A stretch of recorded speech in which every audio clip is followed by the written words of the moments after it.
السلام علیکم ورحمۃ اللہ وبرکاتہ۔ بخاری میں ایک حدیث ہے جہاں پہ نبی کریم صلی اللہ علیہ وسلم نے فرمایا کہ جہنم میں عورتوں کی تعداد زیادہ ہوگی۔ Women will form the majority of the people of hell. اس بات سے اکثر عورتیں بہت ڈسٹرب ہو جاتی ہیں اور وہ کہتی ہیں یہ کیسے ہو سکتا ہے، ہم اتنا کچھ کرتے ہیں اپنے خاندانوں کے لیے اور ہم پھر بھی جہنم میں سب سے زیادہ ہوں گے۔ اس ایشو کو ڈیل کرنے کے لیے دو طریقے ہیں۔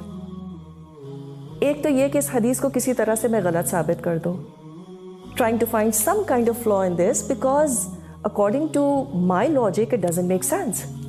How dare attitude. دوسرا طریقہ یہ ہے کہ میں اس بات پر فکر کروں کہ آخر ایسا کیوں ہے، why will most women end up in hell. تو ہمیں نبی کریم صلی اللہ علیہ وسلم نے اس کی وجوہات بھی بتا دی، اور ایک وجہ یہ ہے کہ عورتیں شوہروں کی شکر گزار نہیں ہوتی، they not grateful to their husbands. اب سوال یہ پیدا ہوتا ہے کہ کس بات کا شکر؟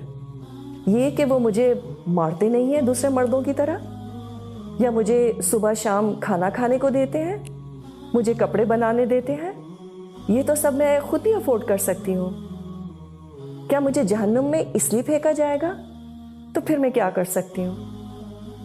سوال یہ پیدا ہوتا ہے کہ کیا آپ کے شوہر صرف ایک بریڈ ونر کی ذمہ داری ہی پوری کرتے ہیں؟ کیا انہوں نے کبھی آپ کی پریشانی میں آپ کو اچھا مشورہ نہیں دیا؟ کیا انہوں نے کبھی آپ کی بیماری میں آپ کا سر نہیں دبایا، آپ کا خیال نہیں رکھا؟ یا آپ تھکی ہوئی ہو تو شاید آپ کو پانی لا کے دے دیا ہو، آپ کے لیے کافی بنا دی ہو، کچن میں آ کر ذرا ہاتھ بٹا دیا ہو؟ کچھ نہیں تو ساتھ آ کر کھڑے ہو گئے ہوں just to give you company. بچے جب تنگ کر رہے ہوں تو ان کو سمجھایا ہو کہ دیکھو mama does a lot for you, be nice to her. شاید بیچ رات میں کبھی آپ کی طبیعت خراب ہو گئی ہو اور وہ اٹھ کر فارمیسی سے آپ کے لیے دوا لے آئے ہو۔ شاید گھر کی کبھی انہوں نے گروسری کر دی ہو، اور یہ بھی ہو سکتا ہے کہ ایک آدھ دفعہ گروسری بیگ میں سے آپ کی فیوریٹ چاکلیٹ نکل آئی ہو۔ کیا کبھی ایسا نہیں ہوا کہ گھر میں کھانا ہونے کے باوجود انہوں نے کہا ہو چلو let's go out for dinner?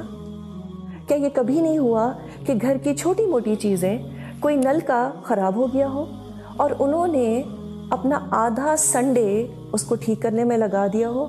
اور کیوں؟ کیونکہ آپ کو پریشانی ہو رہی تھی۔ And I can keep going on and on. ہاں، یہ بالکل ہو سکتا ہے کہ یہ تمام باتیں آپ کے شوہر نہ کرتے ہوں، سب شوہر اتنے ایکسپریسو نہیں ہوتے، تب بھی اگر ہم ان کی زندگیوں کو دیکھیں تو عام طور پر صبح سے شام تک وہ جو اتنی محنت کرتے ہیں کس کے لیے کرتے ہیں؟ اور کیا یہ آسان ہے؟ ہم کہتے ہیں سب مرد کرتے ہیں، what is the big deal? اگر ہمارے شوہر ہمیں کہیں یہ کہہ دیں کہ what is the big deal, ساری عورتیں بچے پیدا کرتی ہیں، اٹھو اینڈ گیٹ گوئنگ، ہمیں تو لٹرلی آگ لگ جائے، رونا دھونا اور پتہ نہیں کس کس کو فون کر ڈالیں کہ ان کو تو میری قدر ہی نہیں ہے۔ تو مرد پتھر کے نہیں بنے ہوتے، ان کا صبح سے شام تک کام کرنا از اے بگ ڈیل۔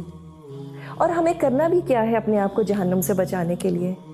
ایک لفظ اپریسیشن کا، تھینک یو سو مچ، بس that's all Allah expects from us. جب وہ گھر آتے ہیں تو چائے پوچھ لی، کچھ پلیزنٹ باتیں کر لی، کبھی کبھی کچھ بھی کرنے کی ضرورت نہیں ہوتی، بس اپنا سارا کام چھوڑ کے ذرا حال حلیہ ٹھیک کر کے ان کے پاس بیٹھ جائیں جا کر، اور اس کی عادت بچوں کو بھی ڈالیں۔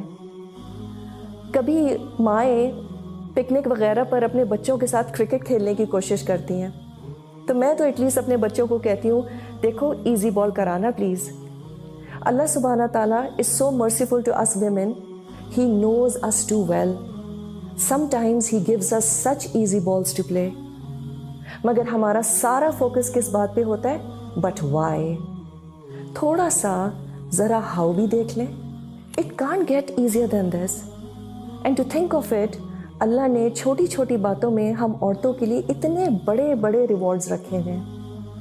اللہ کو ٹرسٹ کر کے تو دیکھیں، it's all about how we perceive his commands. So the trick is to forget about why and focus on how. it doesn't get simpler than this.